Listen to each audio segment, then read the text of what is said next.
Sí. Bueno, buenos días a todas, buenos días a todos. Bienvenidos a un nuevo curso de Yo Sigo Publicando. En esta ocasión nos pilláis aquí a Wences y a mí en el Carmen de la Victoria, que tenemos esta magnífica biblioteca de principios del siglo XX. Ya veis cómo son las estanterías, una biblioteca de las de antes. Y bueno, hoy tenemos un curso que se llama Cómo elaborar un plan de difusión en un proyecto de investigación y publicación. Cómo elaborar un proyecto, un plan de difusión en un proyecto de investigación y publicación de nuestras investigaciones, ¿vale? Hoy retomamos un poco, yo creo que este curso llega un poquito tarde, pero lo tenemos que haber hecho un mes antes para que María lo hubiéramos incluido este contenido, ¿verdad?, en toda la preparación de propuestas para el plan estatal, que sabéis que es muy importante todo el tema de los planes de difusión, ¿vale? Yo daba este curso, lo hemos dado aquí en la Universidad de Granada, el plan de difusión, porque a mí me gusta muchísimo y llevo muchas cosas de estas a la práctica de cómo plantear un plan de difusión. Y la verdad que ahora no es como hace algunos años, ahora tenemos muchas alternativas para plantear la difusión de un proyecto. Tenemos podcast, tenemos blogs, podemos hacer páginas chulísimas, tenemos esto. Acabamos de subir nosotros un curso, Yo Sigo Publicando, que va sobre nuestro proyecto de investigación para darle difusión, enseñar a la gente los datos y bueno, entrar en contacto un poco con los posibles usuarios de los productos que generamos. En fin, es un tema muy interesante. ¿Y quién va a darnos este tema? Pues aquí la tenía la señorita, la señora María Sobrido, que ha trabajado en el Servicio Gallego de Salud, forma parte de mi gremio, directamente es documentalista. Nosotros somos, yo sé que somos documentalistas a, a mucha honra. Y bueno, ahora está de profe de documentación en la Facultad de Ciencias de la Salud de la Universidad de A Coruña. Y bueno, pues da cursos muy parecidos a los que nos gustan aquí nosotros. Búsqueda en bases de datos, documentación científica, búsqueda de información, en fin, toda esta parte instrumental de la documentación que yo creo que para mí es lo fundamental, porque es donde realmente nuestra disciplina muestra su valor y para lo que más interesa siempre. Y en este caso, bueno, nos va a explicar todas las cuestiones relacionadas con la difusión de los proyectos. María, yo te quiero mandar un abrazo y mi agradecimiento porque participes en Yo Sigo Publicando, sobre todo gracias porque muchas veces los profes de nuestra área no participan en Yo Sigo Publicando, y además muy raro encontrar a profes de nuestra área de otra universidad que participe, ¿vale? Porque ya estamos hablando que yo sé que tendrás poco tiempo como todos los profes, y muchísimas gracias por participar. Entonces, como digo siempre, te voy a dar la voz, te voy a dar la palabra y nosotros estaremos como siempre aquí en las sombras por si hay algún problema, por si tiene alguna duda, por si algo falla. Muchísimas gracias y un abrazo de Granada. Ya nada más que por participar, Yo Sigo Publicando, que sepa que tiene una invitación a Granada, aquí, por si algún día quiere venir a darnos un curso, está invitada, ¿vale? Para que pase aquí 3 o 4 días. Y si quiere venir, por supuesto, 20 en mayo o en junio, que es la época buena y la época bonita para visitarnos. ¿Vale? Pues tomo la idea porque, bueno, como centro de referencia que sois, no solo a nivel nacional e internacional, la invitación para mí es un caramelo y el que ya ya hayáis dejado participar en esto, para mí de verdad que es una gran ilusión y un reto. Vale. Muy bien, pues te dejamos a los mandos de la nave. Muchísimas gracias y un beso muy fuerte de aquí del Carmen de la Victoria, desde la Universidad de Granada. Estupendo. Pues vamos allá. No sé si estoy compartiendo bien la pantalla. Tal y como decía Daniel, el objetivo de esta charla es hablar sobre la importancia de planificar, ¿no? Yo creo que en realidad este tema no es nuevo, sino que todos a lo largo de nuestra vida... María, creo que tienes que compartir pantalla, que no vemos todavía. ¿Está compartiendo? Sí, sí se ve. Sí se ve. Vale. ¿Sigo entonces? Sí, perdón. Vale. Pues sí, nada. No, os decía la importancia que el objetivo de esta charla es... Espérate, me dicen que no se ve. ¿Que no se ve? ¿Hago algo? A ver, deja de compartir, por favor. Dice todo el mundo que no se ve. Deja de compartir. Dejo de compartir y vuelvo a compartir otra vez. A ver qué dice. Comparte toda la pantalla. Sí, comparte toda la pantalla, selecciona la pantalla, permitir. ¿Y ahora? Ahora sí te vemos grande. Vale. Vale, ahora, perfecto. Muchas gracias. Gracias. Bueno, perdón que estas plataformas, conocer cada una es un lío. Bueno, tal y como os decía y tal y como anunciaba Daniel, el objetivo de esta charla es hablar sobre pues, la importancia de planificar, ¿no? Y es algo que hacemos todos en nuestro día a día. Seguramente cuando nosotros estamos agotados, que seguramente nos pasa a todos, decidimos, tenemos el objetivo de desconectar y para eso planificamos un fin de semana. Y para ello buscamos pues, qué destino, la playa o el campo, y buscamos un hotel y hacemos toda la organización. Cuando en nuestros trabajos, y sobre todo aquellos que nos dedicamos a la docencia, por ejemplo, también lo planificamos. Por si hay algún alumno, ¿no?, que piensa que no lo hacemos, pues cuando nosotros vamos a nuestras clases, las preparamos previamente, organizamos no solo cada una de las clases, sino qué temas vamos a dar en cada clase, vemos esas famosas competencias que van a ir adquiriendo con cada una de las clases, etcétera, etcétera. En la investigación sucede lo mismo. Cuando alguien hace una investigación no la hace de manera aleatoria, se levanta una mañana y dice, ¿hoy qué voy a hacer? Sino que necesita una planificación. Y, por supuesto, a la hora de publicar es necesario tener una estrategia o una planificación previa. Antes de meterme de lleno en la materia, sí que no sé, bueno, tanto en mi presentación como ahora os he hablado de la importancia de charlar, con lo cual, por favor, si no estáis de acuerdo o si hay alguna duda, por favor, interrumpidme, porque yo creo que la parte más interesante de estas propuestas es el debate que se pueda crear. Dicho todo esto, a mí me gustaría empezar por una serie de reflexiones previas, ¿no? En primer lugar, el por qué investigamos, ¿no? El por qué investigamos, bueno, pues la ciencia dice que investigamos porque es una oportunidad de progreso, pues en nuestra profesión o en nuestra disciplina, ¿no? Investigamos porque cuestionamos el sentido de las cosas y cosas que muchas veces están como ya establecidas, pero nosotros nos preguntamos el por qué. Y gracias a preguntarnos el por qué, solucionamos problemas que existen en la sociedad, sea la disciplina que sea. Y gracias a la resolución de ese problema va a permitir actualizar los conocimientos y esos conocimientos van a estar siempre basados en la famosa evidencia de la que tanto se ha hablado desde la pandemia, ¿no? Esta palabra que se ha puesto tan de moda. La segunda pregunta que yo lanzo al aire es el por qué publicamos, ¿no? E incluso habría ya casi una pregunta previa, no sé si estáis de acuerdo, pero, y es si una investigación que no se publica es realmente una publicación, ¿no? O una investigación.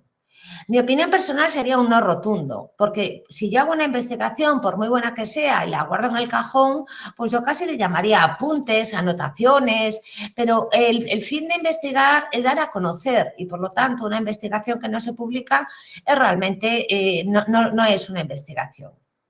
Sin embargo, yo creo que cuando os he hecho la pregunta de por qué publicamos, en muchas de vuestras cabezas y en la mía también está publico porque puntúa en nuestro currículum. Y es la famosa frase que todos vivimos y sufrimos del publish or perish. Esa presión cada vez mayor por publicar y por publicar en determinados estándares. Pero más allá de todo eso, a mí me gustaría concienciaros, y si conciencio a dos de esta charla ya me voy a sentir muy satisfecha, es que publicar para favorecer nuestro currículum es totalmente compatible con dar a conocer a nuestra comunidad científica los avances. Es decir, puede haber un interés personal y un interés general, y los dos son compatibles y los dos son éticos. Porque en la medida en que damos a conocer a nuestros pares o a la comunidad científica todos esos avances, tal y como decíamos, va a permitir actualizar los conocimientos de los profesionales y, por lo tanto, va a mejorar en nuestra profesión gracias a técnicas, a procedimientos, sea la disciplina que sea. Daniel hablaba mucho de la bibliometría y es que gracias a que ahora está participando con el Sistema Universitario de Galicia, podremos saber quién investiga y quién no, cuáles son las fortalezas y cuáles son las debilidades que tenemos en Galicia en los ámbitos de publicación. Y por lo tanto, con ese informe, el sistema universitario puede fortalecer al débil y, en cambio, al que ya está fuerte, a lo mejor no necesita que le ayude más. La tercera reflexión previa que yo me hacía es por qué son importantes los proyectos de investigación. En el fondo ya lo he explicado cuando presentaba un poco el objetivo de esta charla, ¿no? La importancia de planificar, y es que lo hacemos todos en nuestra vida. Si bien es verdad que hay muchísimas definiciones sobre lo que es un proyecto de investigación, a mí la más sencilla me ha parecido la que dice que es una planificación previa en donde para llegar a un objetivo debo indicar cuáles son los pasos que debo realizar, pero no solo decirlos, sino justificar el porqué de cada acción necesaria. ¿Por qué son tan importantes los proyectos? Pues bueno, me imagino que por muchísimas razones, pero por simplificarlo todo, a mí me gustaría hablar de tres, que para mí son las más importantes. La primera sería la de planificar y evitar errores previos. Es lo que el ámbito anglosajón llaman al trial and error, ¿no? Y que en el ámbito hispano yo creo que lo podríamos llamar a base de mazazos. No sé si estés de acuerdo. Lo que viene a decir es que, en el fondo, aquellos que somos de las promociones anteriores al año 2009, es decir, al Plan Bolonia, pues no hemos tenido asignaturas de metodología de la investigación. Con lo cual, tanto en la investigación como en la publicación, hemos aprendido a base de ensayo-error y a base de rechazos. Y esto, depende en qué disciplina nos movamos, tiene mayores o menores consecuencias. En el ámbito en el que nos movemos, en el de la documentación, pues lo que supone es un retraso importante. Si yo me doy cuenta de que estoy midiendo mal los datos para conseguir mi objetivo y que las variables no son las adecuadas, pues he perdido 6 meses de trabajo, que ya de por sí es bastante. Pero cuando trabajamos con personas, es que esto tiene una consecuencia mucho más grave.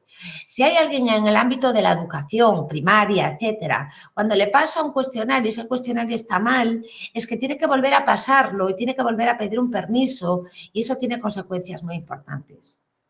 La segunda razón del proyecto de financiación, de investigación, perdón, es la financiación. A mí me gustaría destacar que no todas las investigaciones necesitan financiación. En los dos ámbitos en los que yo me muevo, yo he trabajado mucho en revisiones sistemáticas en el ámbito sanitario y en hábitos un poco de publicación de las disciplinas con las que trabajo. Así que, por una parte, suelo trabajar con compañeros que pertenecen a la universidad y que, por lo tanto, la investigación es una de sus funciones, por lo tanto, por decirlo de alguna manera, ya va en su sueldo, y después trabajo con revistas, con artículos, que me los proporciona la biblioteca. Con lo cual, de manera genérica, no necesito una financiación potente. Pero, ojo, que hay financiaciones que sí lo necesitan. Y es que si al final yo voy a hacer un estudio de cardiología muy potente, pues a lo mejor necesito personal de apoyo más allá de lo que hay en el hospital y además necesito un aparataje, etcétera, etcétera. Esta financiación no la pago yo de mi bolsillo, sino que lo voy a pedir a una institución pública o privada. Evidentemente, esto no funciona con llamar a la puerta, toc, toc, me das 50.000 euros y la institución te los da, sino que esa institución, para darte ese dinero, lo que va a valorar es, uno, cuál es el objetivo, si les interesa o no, y dos, si está bien o está mal diseñado, porque si está bien, está invirtiendo bien, y si está mal diseñado, está tirando el dinero. Una tercera razón de la importancia de los proyectos de investigación, tirando para mi campo, si me lo permitís, son los llamados comités de éticas.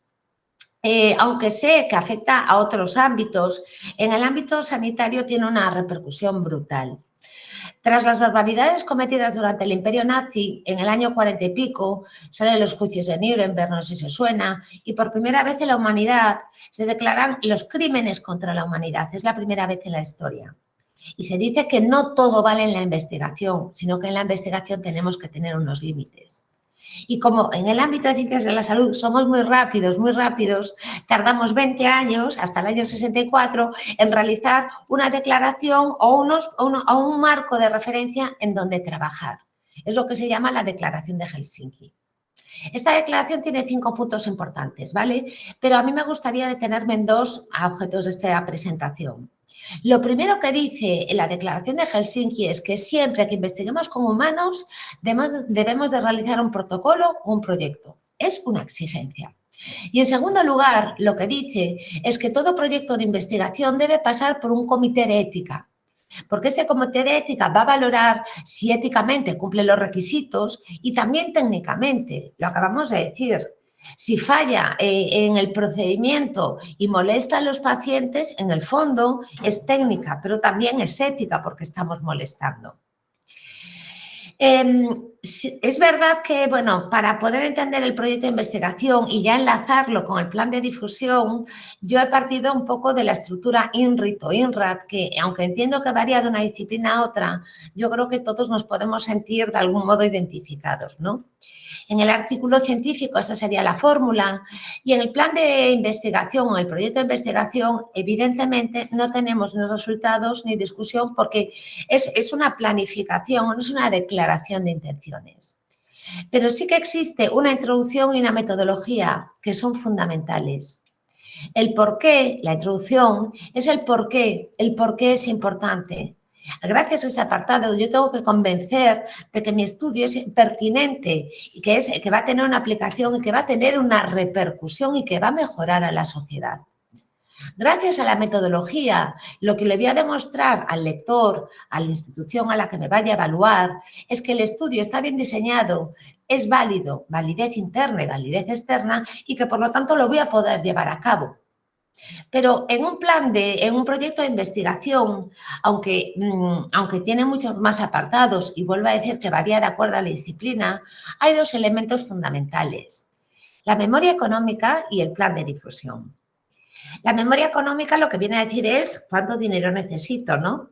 Evidentemente yo no pongo 50.000 euros, sino que tengo que detallar exactamente qué es lo que quiero, cómo voy a gastar el dinero en recursos humanos, en material fungible, en material inventariable, etcétera, etcétera, más el 21% de gestión, etcétera, etcétera. Pero para poder entender el plan de difusión, a mí me gustaría poner un ejemplo, ¿vale? Imaginaros que por un momento yo quiero hacer un estudio en el ámbito sanitario. Así que le voy a pedir al Ministerio de Sanidad, en un proyecto a nivel estatal. Así que no se trata de llamar a la puerta y decir, ministra Darias, por favor, que quería 50.000 euros. Bueno, en primer lugar, no es la ministra la que va a leerse los proyectos, que ya tiene bastante la pobre como para andar con esto, sino que además de todo esto, no se trata de pedir el dinero, sino que tengo que presentar ese proyecto en donde yo justifico la importancia de mi estudio. Tal y como decíamos, en la introducción le voy a explicar la relevancia. A lo largo de la pandemia son muchísimos los gobiernos que han metido dinero en instituciones que se han dedicado a buscar la vacuna y cantidades ingentes, ¿vale? Pero no lo han dado porque sí, sino que han valorado a esa empresa a ver realmente, uno, la importancia de la vacuna, dos, cómo lo van a diseñar y si es viable o no. Y tres, y aquí llegamos al plan de difusión. El objetivo del plan de difusión, básicamente, en mi opinión, tiene básicamente tres niveles. En primer lugar, sería casi demostrar que conocemos el procedimiento de publicación. Yo trabajo en un máster, doy clase en un máster de investigación sanitaria y cuando llega el momento de los TFMs, trabajo bastante en mi capacidad de frustración, ¿no? Porque veo que llega un alumno que ni siquiera lo puedo llamar investigador novel porque está en el máster, ¿no? Todavía no está en el doctorado y presenta un proyecto que en realidad es un preproyecto, ¿no? En este plan de investigación la gente muchas veces lo que hace es un preproyecto para que después cuando se meta en el plan de doctorado ya tenga un esquema, un esqueleto. Mi plan de frustración llega cuando veo que es un alumno que hace un estudio muy local, que lo va a hacer él solo o junto con personas que no tienen experiencia investigadora y que dice que lo va a publicar en la revista Science, que no sé si suena, pero es la bomba en el ámbito de la publicación científica sanitaria. Tiene, creo que son un 96 o un 97% de rechazo. Claro, mi capacidad de frustración es total porque me dice que no conoce cómo funciona la publicación científica. En segundo lugar, con el plan de difusión demostramos que escogeremos los canales adecuados, de los cuales hablaremos ahora. Y en tercer lugar, que es la parte más importante, es que la sociedad o la institución financiadora tenga un retorno. ¿A qué me refiero con este retorno? Pues a un efecto boomerang. Es decir, cuando la ministra me da 50.000 o 100.000 euros, esto no es un préstamo. María. Dime. María. Sí. ¿Se dejó de compartir o no me oís? ¿Me escucha? Sí, sí. Mira, perdona que tenía desactivado. Me dice la gente que no pasa la diapositiva o algo, hay algún problema con la diapositiva. ¿Puedes poner la diapositiva en pantalla completa? Vale. El PowerPoint. Sí, dejo de presentar y le pongo en diapositiva completa, ¿no? Sí. Vale. En una ventana. ¿En una ventana o en...? Ponlo en una ventana y cuando tenga el PowerPoint abierto, amplíalo y ya está. Sí, ahora. Y si no, ve con el cursor por la izquierda bajando. A ver. Ahí lo Ahora. vemos. Y ahora dale ahí, dale a ampliar eso. Baja. Sí, es como lo tenía. A ver, ahora. Pero no te amplía, ¿no? Sí, está compartiendo otra ventana de aplicación y estoy compartiendo. Lo veo. Y no puedes poner PowerPoint normal en modo presentación. Sí, está en modo presentación. Es que vemos la pantalla, vemos la guía por la izquierda con todos los diapos.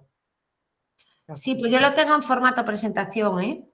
Sí, me dicen que hay que compartir en modo presentación, no solo una ventana. Sí. A ver. ¿Al principio lo veíais bien? ¿O Creo que no. desde el principio no visteis nada? Creo que no. Toda tu pantalla, selecciona la pantalla, permitir. Toda. Sí, toda. Que tiene doble pantalla. No, toda tu pantalla, tal como me habías dicho. ¿No estáis viendo? Sí, estamos viendo el PowerPoint. A ver. Ahora lo que tienes que tener cuidado es cuando cambie de diapositiva. ¿Ahora? No, el cambio no se ve. Hay gente que dice que sí. ¿Sí? ¿Lo veis ya? No. ¿No? No, se ve siempre la misma. A ver, voy para atrás. ¿Esta la veis? Que es de la que hablé. No, tenemos una de retorno, que es todo el rato igual. Estás compartiendo. Pues es que no le pasa.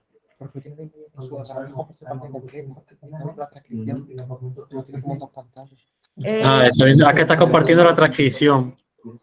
Estoy compartiendo la transcripción, ¿no? Voy a ver en toda tu pantalla, esto lo estoy haciendo con toda tu pantalla, ¿sí? Toda tu pantalla, lo estoy haciendo, le digo permitir la pantalla y le digo a permitir. A ver si ahora... una prueba, María. Espérate. No, te ha pasado... A ver. ¿Pasa ahora? Vale, si lo paso, Sí, ahora. ¿Sí? Vale, bueno, pues lo voy a hacer. Sí, yo creo que sí, ¿no? Sí. Lo voy a hacer sin modo presentación, porque lo que está dando problemas es el modo presentación. Sí, yo creo que sí, efectivamente. ¿Vale? Cuando te genera dos vistas, estás compartiendo la que tú ves. Ahí, vale. Perfecto. ¿Vale? Vale, pues, bueno, pues aunque los movimientos se me van a ir, lo importante, tal y como decían en la charla que hubo hace poquito, lo importante, ¿no? Son sobre todo los contenidos. Bueno, perdón. Esperad. Bien. Estáis ya en la página de retorno, ¿verdad? Estoy compartiendo la página. ¿Me estáis viendo? Sí. Vale. Bueno, tal y como os decía, es importante que cuando hablemos del plan de difusión, vuelvo un poco atrás, el objetivo del plan de difusión o lo que la ministra espera cuando yo le pido el dinero es que haya un retorno, y ese retorno no quiere decir que ella me dé un préstamo de 50.000 euros, sino que cuando yo le pido a la ministra este dinero es que tiene que haber un retorno social, económico, etcétera, etcétera. Por eso hablaba de la importancia de la difusión, de llegar en ese sentido. Con el tema de la vacuna de la pandemia, en ese dinero que se ha invertido por parte de todos los gobiernos, pues ha habido un impacto, un retorno social, y es que la calidad de vida ha sido brutal. La gente, en el menor de los casos, nos hemos quitado las mascarillas, hemos vuelto a una vida normal, nuestros mayores han estado protegidos, pero aparte, no sé si estés de acuerdo, que ha habido un retorno económico. Es decir, si hacemos un cálculo de todo lo que ha supuesto la reducción del coste sanitario, ingresos hospitalarios, gasto farmacéutico, es que yo creo que en 6 meses han recuperado ya todo lo que han invertido en estas empresas de la pandemia. Con lo cual, la importancia del plan de difusión es demostrar que le va a llegar a la gente adecuada, ¿vale? Eso es la importancia del plan de difusión.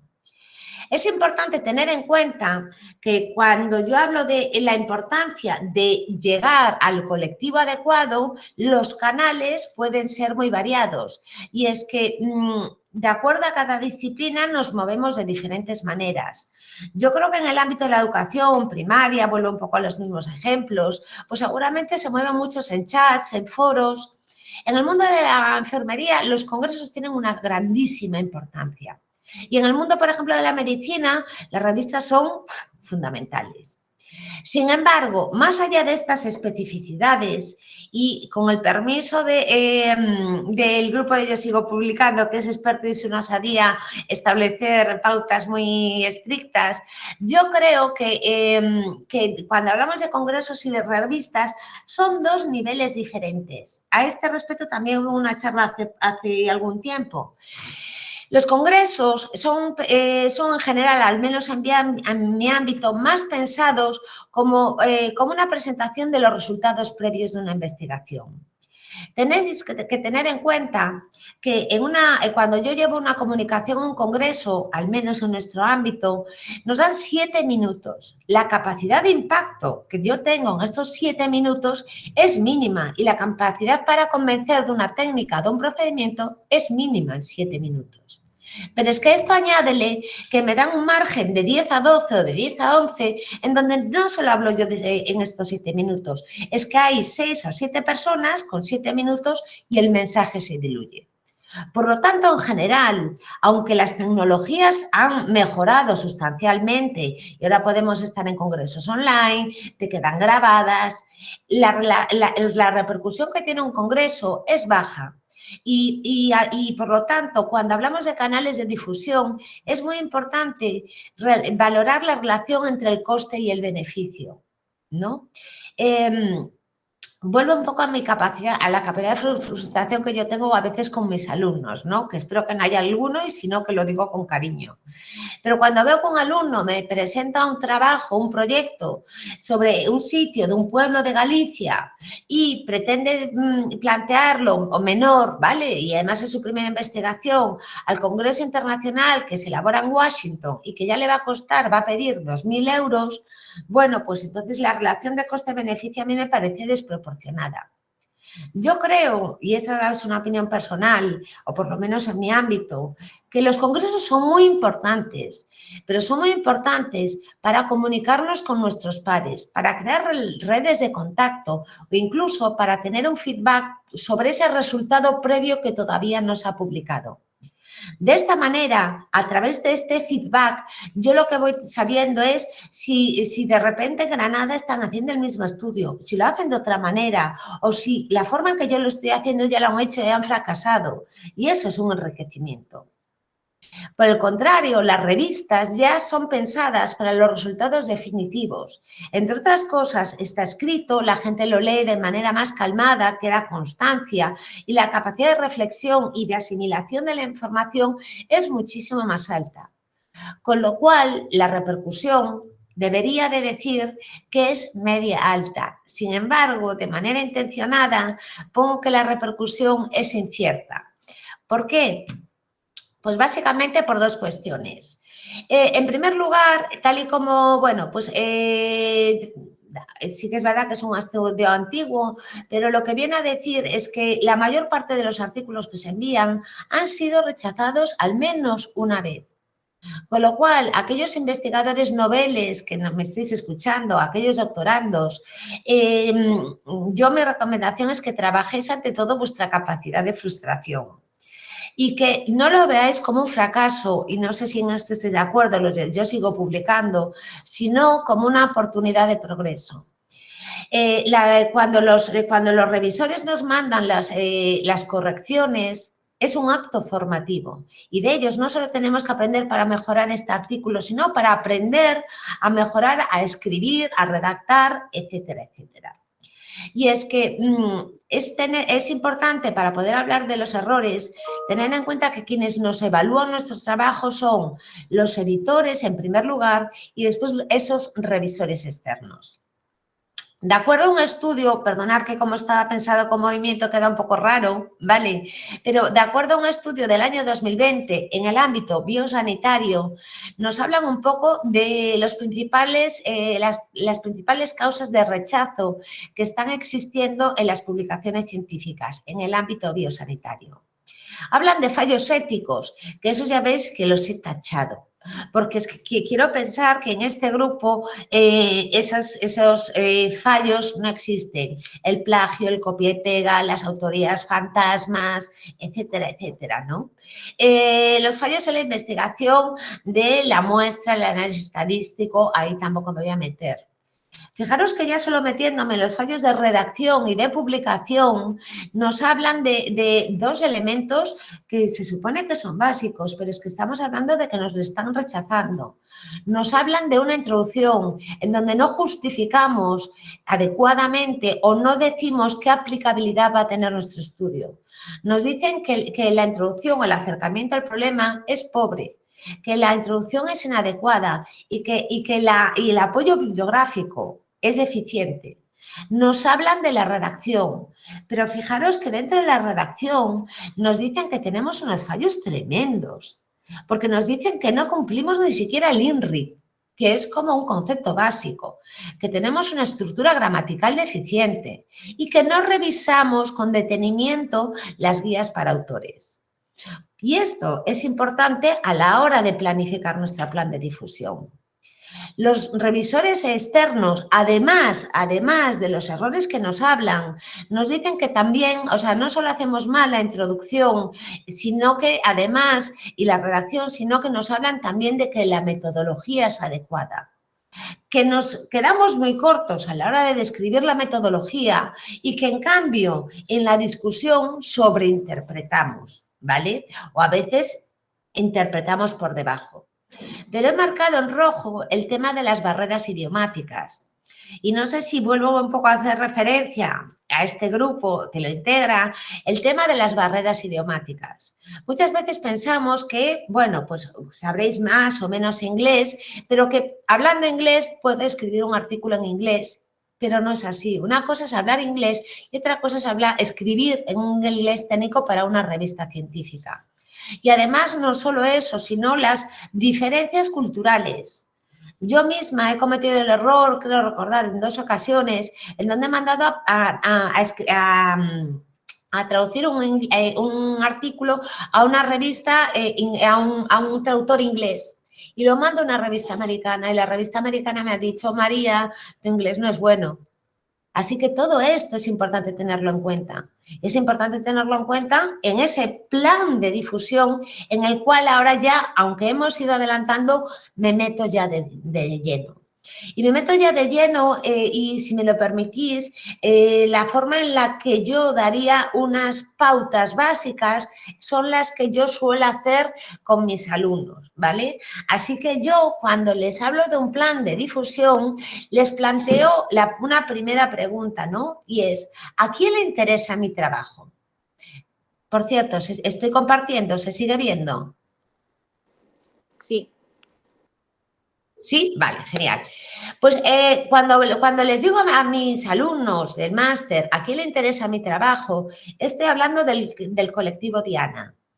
Ojo, que esto da lugar a muchísimos errores, por lo menos en mi experiencia con alumnos de máster.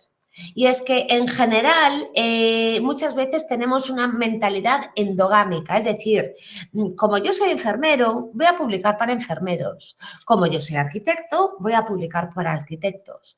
Y esto no es así. Aquellos que trabajamos en disciplinas auxiliares, en bibliotecas y documentación, creo que y seguramente otros de los que estéis aquí, estamos muy acostumbrados para publicar para otros. Yo os decía que una de las líneas de trabajo que he tenido durante muchos años ha sido la elaboración de revisiones sistemáticas.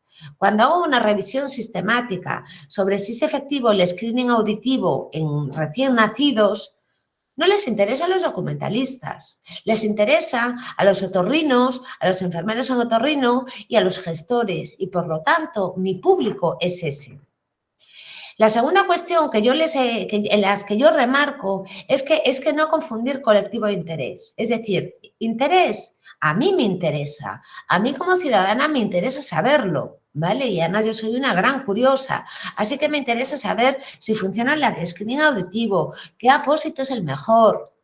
Pero yo no tengo capacidad para cambiar las cosas. Así que yo, cuando publico, tengo que elegir a ese colectivo que es el que va a cambiar. Así que si yo establezco que el screening no funciona, se lo tengo que hacer llegar a esa persona para que deje de hacerlo o para que lo haga de una manera diferente.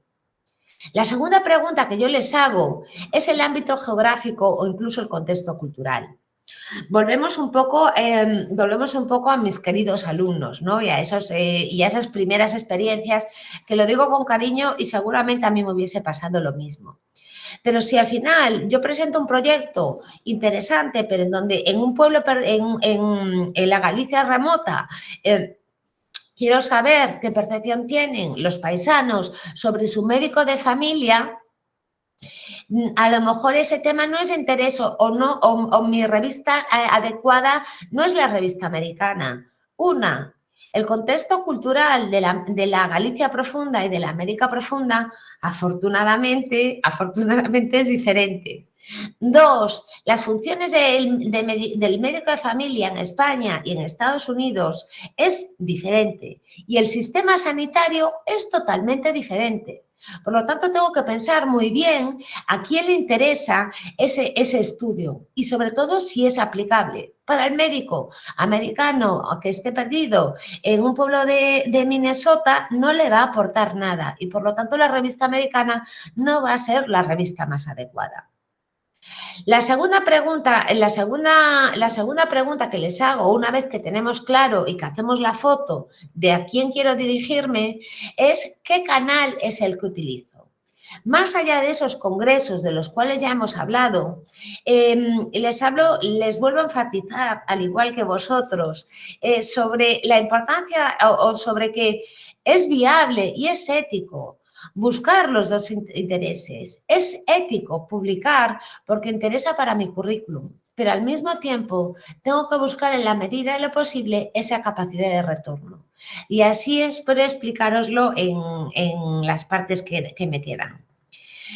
Para ello les hablo de dos elementos, del prestigio y de la visibilidad, que son los que deben de tener en cuenta. Algunos de vosotros me diréis, ¿pero qué tiene que ver la visibilidad con la calidad, no? O con todo esto, pues muchísimo. Porque no sé si estáis de acuerdo que las revistas las más visibles o las más prestigiosas son las que todos leemos, las que son más fáciles de leer o aquellas que tienen renombre. En la medida en que son leídas, cuando vosotros enviéis un artículo, no queréis que os lean, con lo cual mandaréis esas revistas a las más leídas.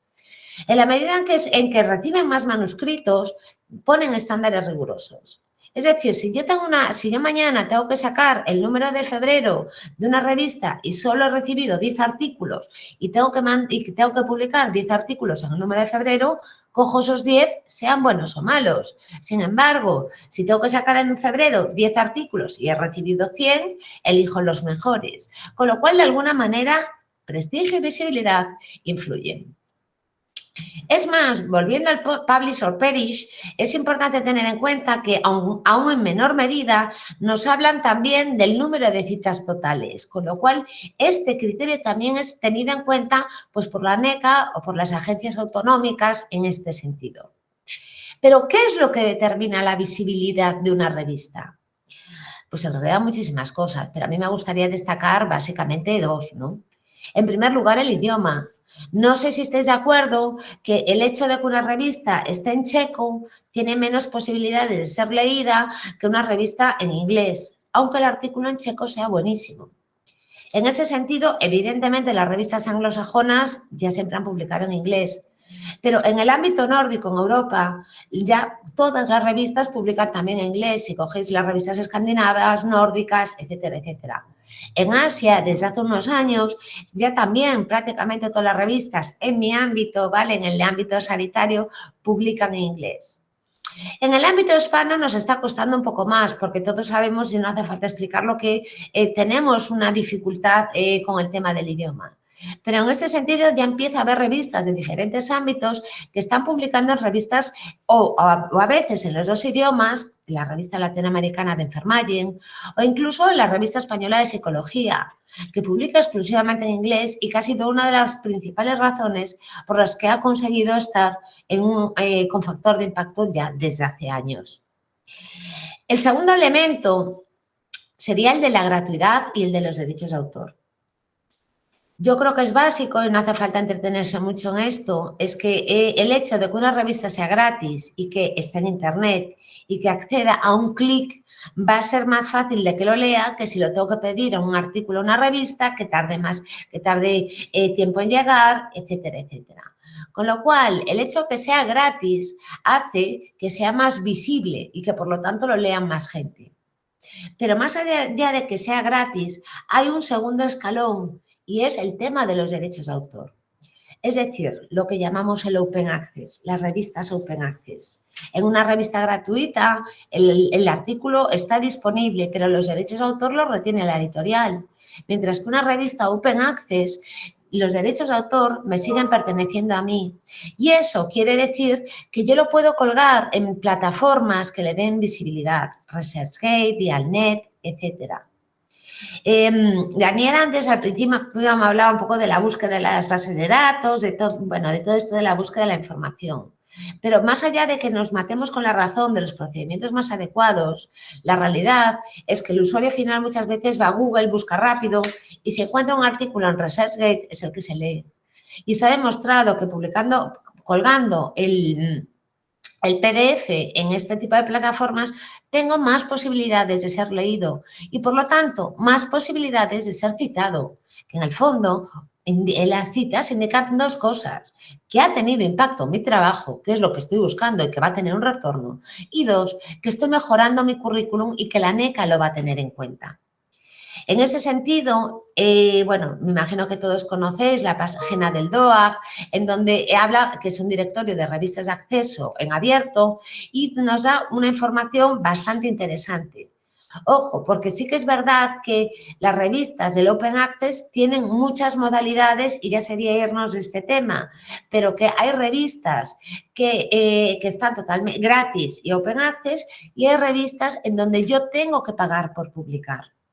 Aquí os puse algunos de los ejemplos más llamativos, ¿no? De aquellos que nos dedicamos a la docencia buscamos el efecto dramático. Y veis aquí en revistas de medicina los precios de la super top, ¿vale? Lo que se puede llegar a pagar. Esto enlazaría con la memoria económica de la que hemos hablado, en donde esto no lo pago yo de mi bolsillo, sino con esa financiación que le voy a pedir al ministerio. El segundo elemento, he hablado de la visibilidad y he hablado del prestigio. Evidentemente el prestigio es el lustro y el renombre, pero ¿cómo lo mido? ¿Cómo es de tangible esto? ¿Cómo lo hago? Bueno, pues a mí me gustaría hacerlo en 3 puntos. En primer lugar, porque la institución que está detrás de una revista, yo creo que es importante. Porque si yo al final cojo una revista que está detrás, la Sociedad Española de Medicina de Urgencias, en la medida en que es una asociación que agrupa a todos los urgenciólogos, tengo más posibilidades de llegar a ellos, ¿vale? Y por lo tanto, esa capacidad de retorno es mucho mayor. En segundo lugar, y aunque me voy un poco del tema, si me lo permitise alejarme un poquito, pero es una reflexión que a mí me preocupa ya desde hace algún tiempo, es hablar un poco de la diferencia entre las editoriales institucionales y comerciales. Desde hace ya casi 10 años se está hablando un poco del problema que está habiendo. Es decir, lo que quiero decir es que lo ideal es que las editoriales sean institucionales, que se realicen las sociedades científicas. Pero en la mayor parte de los casos son médicos urgenciólogos que no cobran y que, aparte de su trabajo, se dedican a revisar, maquetar, etcétera, etcétera. Con lo cual, cada vez más estas revistas, aunque siguen teniendo ese sello de la sociedad, están siendo compradas por editoriales comerciales. Y esto tiene cosas buenas como todo. Es decir, en la medida en que es una empresa privada, en donde contrata gente para dedicarse exclusivamente a eso, estamos profesionalizando la publicación científica y esto es fundamental. Además, en la medida en que las editoriales no se dedican a una sola revista, sino que se dedican a varias revistas, se produce un abaratamiento por la cadena. Es decir, es más barato proporcionalmente producir 5 revistas que una sola. Pero el peligro que está habiendo, y como esto está grabando, no quiero decir nada malvado, pero los peligros o las alertas que está habiendo es lo que anunciaban en la referencia que os pongo, ¿no? El oligopolio de las editoriales en los últimos años. No solo es que la mayor parte de las revistas pertenezcan al ámbito comercial, sino que además la mayor parte de las revistas, y no hablo solo de mi ámbito, hay muchísimos estudios al respecto, están en manos de 3 editoriales, entre ellas Elsevier, ¿vale? Y esto quiere decir que en la medida en que son las editoriales comerciales las que están detrás de las revistas, son las que están decidiendo qué es lo que se publique y qué es lo que no. Y ya empieza a haber pequeños estudios en donde se está viendo cómo si al final Elsevier decide que no quiere publicar revisiones sistemáticas, ojo, en ese publisher perish yo al final dejo de hacer revisiones sistemáticas. Con lo cual, esas decisiones comerciales están cambiando no solo los artículos que se están publicando, sino la manera de investigar de los investigadores. Las decisiones sobre las temáticas y qué es lo que pesa y qué es lo que no. El tercer elemento en un plan de difusión que yo le recomiendo a mis alumnos es, antes de nada, cuando yo elijo una revista, tengo que tener en cuenta, además de todo lo que he dicho hasta ahora, las normas de publicación que elabora esa revista. Ojo, hay revistas que establecen un número máximo de autores. ¿Qué pasa? Que si yo hago una investigación y cuando yo lo voy a publicar me doy cuenta somos 8 y que dice que el número máximo es 6. ¿A quién he hecho? ¿Jugamos a las cartas? Los tipos de estudio es que a lo mejor esa revisión sistemática no está contemplada en una revista y la extensión. Yo creo que nos ha pasado a muchos ponernos a escribir, tener que cambiar incluso de revista y tener un borrador de 10.000 palabras. Y de repente la revista que nos llega que son 6.000, vamos. Es que cambiar, recortar 4.000 palabras es muy difícil. Y lo mismo que hablaba de los autores, el número de tablas. Con lo cual, cuando hagamos esta planificación y cuando decidamos en qué revistas debemos de publicar, debemos de tener todos estos elementos en cuenta. Por supuesto, el segundo elemento del prestigio estaría la revisión por pares. Yo creo que hoy la revisión por pares ya es un criterio no de calidad, sino que es mínimo. Pero hay 3 preguntas dentro de la revisión por pares que es importante hacerse. El cegado. El sistema de cegado del doble ciego ha sido el sistema por antonomasia, pues como el más alabado y el más establecido. Pero ya en los últimos años hay varias críticas. ¿Por qué? Bueno, pues aparte de las críticas que pueda haber, ¿vale? Uno de los elementos es en disciplinas que somos muy poquitos, por ejemplo, en mi ámbito, documentación en ciencias de la salud, por mucho que me cieguen, es que en España somos 10, es que os digo los nombres y los apellidos. Así que si al final me llega un artículo, aunque esté cegado, sé quién es. Hay diferentes revistas que ya lo que están haciendo es incluso indicar, vale, yo lo voy a mandar, pero María, dime quién no quieres que te revise. A mí ya me ha pasado y yo pongo, y puedes poner el nombre de alguien que no quieres que te revise. En segundo lugar, abierto o cerrado. En determinadas, no sé, en vuestras disciplinas, en el ámbito de ciencias de la salud, están generándose el BMJ o revistas de gran prestigio, el PLOS, creo que alguna más, están generando sistemas abiertos. ¿Qué quiere decir esto? Que no sean dos personas de manera anónima las que lo revisen, sino que a modo de preprint se cuelgan y después es la comunidad científica la que lo va modificando y va haciendo comentarios. Esto no sé si es bueno o malo, porque claro, a la medida en que es abierto opina todo el mundo, los buenos y los malos. Pero ojo, que cuando yo haga este plan de difusión y decida qué revistas voy a elegir, esto es muy importante tenerlo en cuenta. Y el tercer elemento que hay que tener en cuenta en la revisión por pares es el tiempo de respuesta. Fundamental. Evidentemente, en la medida en que metemos a unos revisores que van a revisar antes de publicar mi artículo, quiere decir que va a tardar más en ser publicado. ¿Cuál es el margen aceptable para ti? Pues cualquiera el que sea es válido, pero tú lo tienes que saber. Yo en mayo, junio, ya soy mala para las fechas, en mayo, junio me encontré una compañera que estaba encantada porque está en un proceso de acreditación para contratada doctora y le aceptaron un artículo en el primer decil, ¿vale? Y estaba encantada. ¿Cuál fue el problema? Y además sin correcciones, bueno, bien merecidos porque en mi opinión, es una gran profesional. Pero ¿cuál es el problema? Que las respuestas que se lo mandaban, que se lo publicaban en 2024. Esto se lo dijeron en 2022. Es decir, va a tardar 2 años, el artículo va a estar caduco seguramente y además, de manera egoísta, a lo mejor cuando vaya a la plaza de contratado autor es que no le computa, a pesar del mérito y de todo el trabajo realizado. El último elemento que meto, y por ser el más complicado o el más polémico, con el que yo soy más crítica, sería el tema del factor de impacto, a tener en cuenta o no.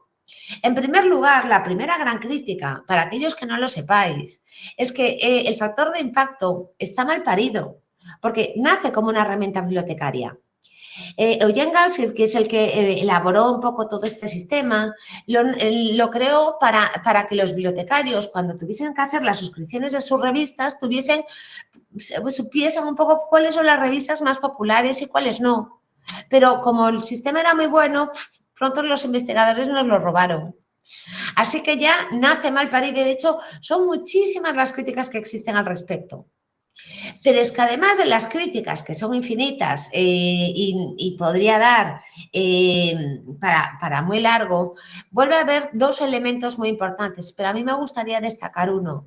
Y es que no es lo mismo una disciplina general que una disciplina muy especializada. Y eso influye en el factor de impacto.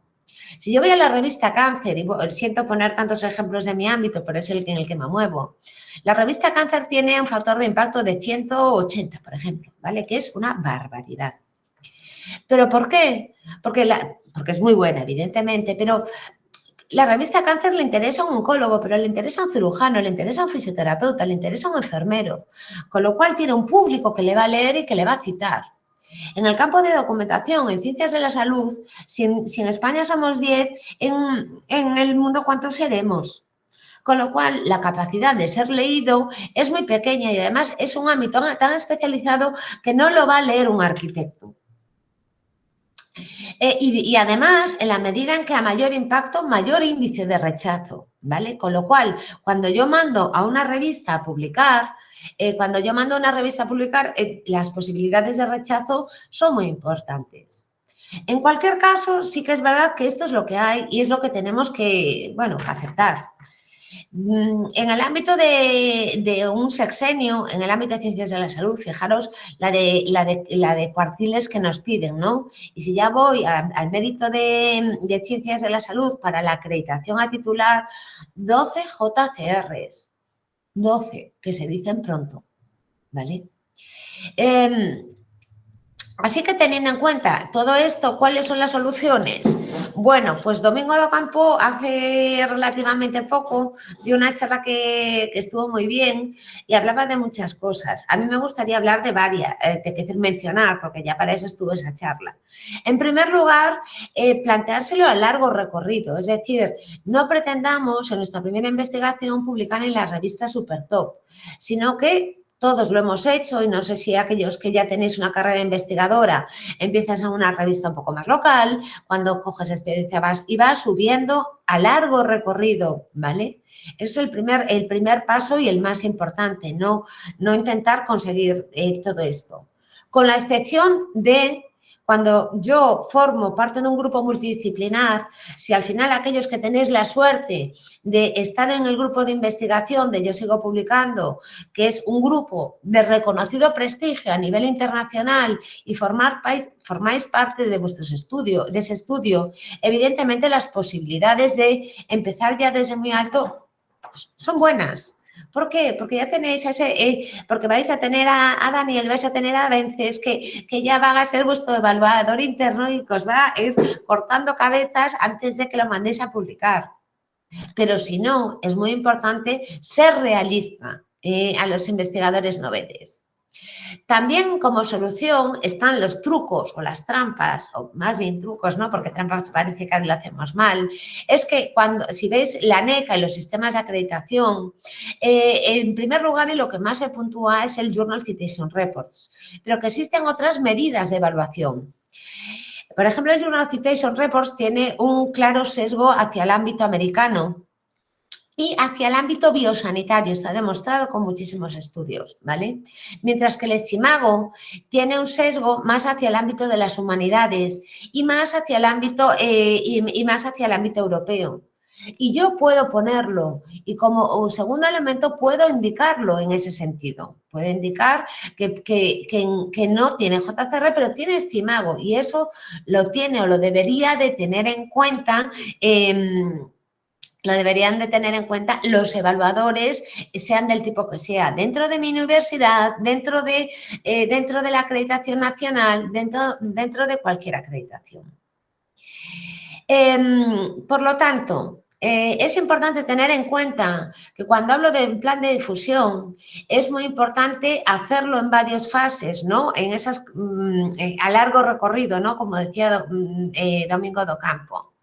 En primer lugar, pensar que es bueno, que los congresos son buenos, pero muchas veces no es tanto por el impacto que va a tener, sino por el feedback y las redes de contactos que yo voy a ir generando. En segundo lugar, ya los resultados definitivos. Más allá independientemente del ámbito en el que os mováis, las revistas son el canal de comunicación más reconocido.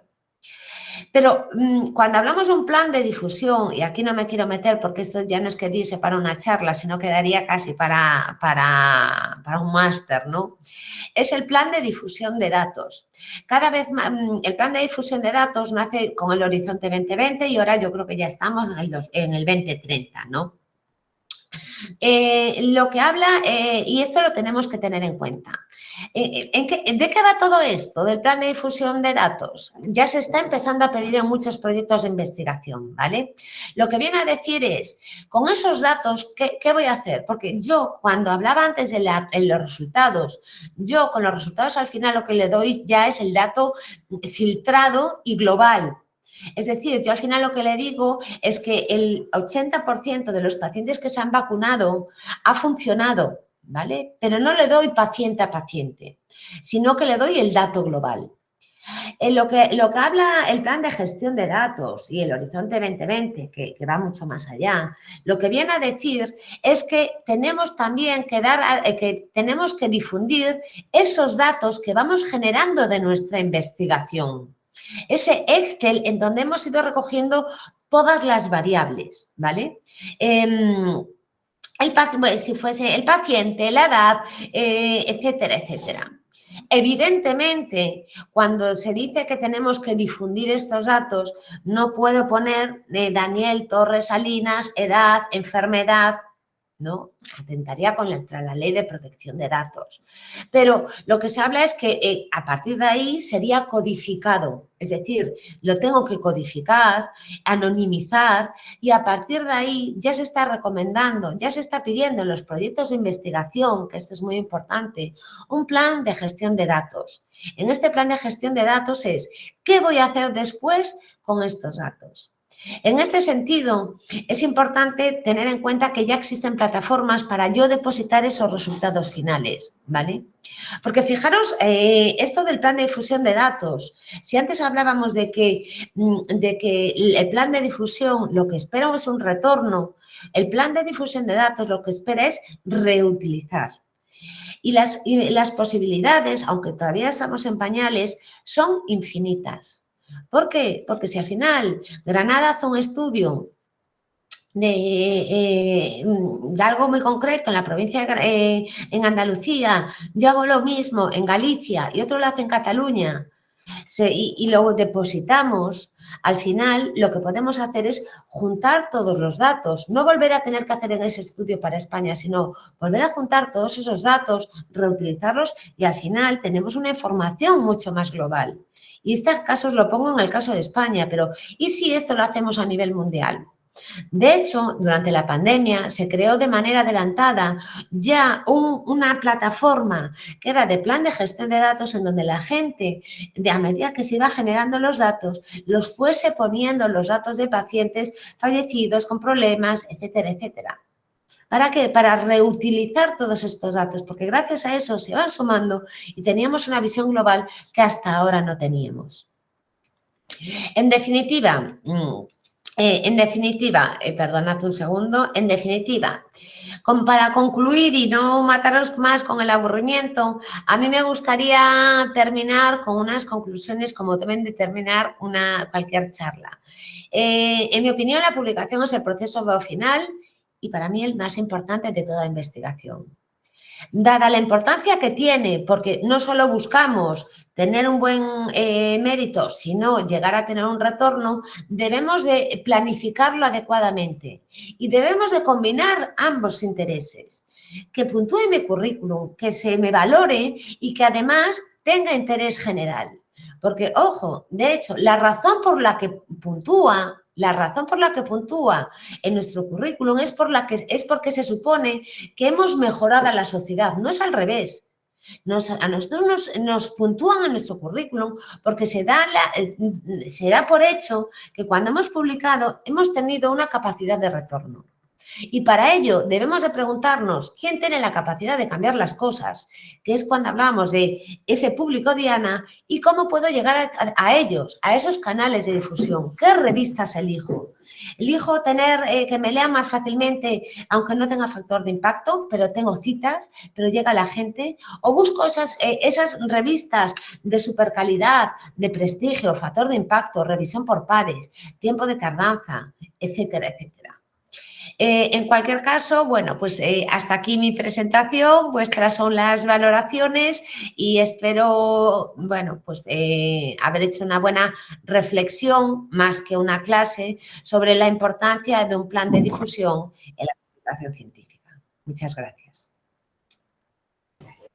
Oye, María, sí. ¿Sí? Todo listo, ¿no? Todo en orden, ¿no? No sé si la gente vio la presentación, no la vio, cómo hubo sus herramientas. Sí, lo vimos ya después de la corrección de la incidencia que tuvimos, ya funcionó todo perfectamente. Yo creo que hacemos una explicación muy clara, muy diáfana, ha quedado estupendo.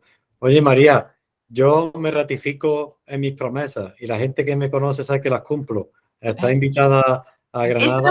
Está grabado. Vale, efectivamente. Muchísimas gracias por participar y nada, que disfrutéis del fin de semana y nos vemos pronto en el próximo curso. Muchas gracias, María, por todo. Muchas gracias a vosotros. Un abrazo, hasta luego. Hasta luego.